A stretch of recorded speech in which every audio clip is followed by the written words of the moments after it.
یەکەمان دەبێت ژینگەیەکی پاکمان هەبێت بۆ سەحەتی خۆمانیەک. حکوومەتی هەرێمی کوردستان پێویستە لەسەرەوەی کەوا چەندان دار و درەخت شیم بکەن ناو هەرێمی کوردستان و بۆ مەسەلەی پاکردنەوەی ژینگە ئێمە کە چوین بۆ سەیرانگاکان و وەلا هەر جێگایەک بین لەگەڵ خۆمان شتێک ببین لەگەڵ خۆمان کە پاشماوەی خۆمان پاکەینەوە. ئەو شتانێکەوە ئەی خۆین فڕێ نەدەین لەناو سەهارەین شت فڕێ نەدەین بۆیە دەبێت ئێمە پاکوخاوێنی خۆمان ڕاگرین کە پاکوخاوێنی خۆمان ڕاگرت پاکوخاوێنی چواردەوەرەکەشمان ڕادەگرین.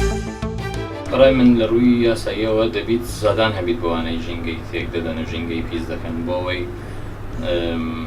هەموومان ئەوانەی هوشیاریمان کەمە لەو یاساییەوە بین سزا بدرێن کە ژینگەی دەوروبەری خۆمان تێک دەدەن. لە ڕووی هوشیاریشەوە دەتوانرێت لە ڕێگای ڕێکخراوەکانی کۆمەڵگەی مەدەنی ڕێکخراوانی دەوڵەتیەکانەوە خەڵک هوشیار بکرێت لەوەی کە بەڵێ ژینگە پیس ببێ ئەو جیلەی دوای ئێمە دێ چیمان بۆ جیلە بەجێهێشت غەیری پیساتی و پیسکردنی ژینگە و تێکدانی ژینگە و وا باشە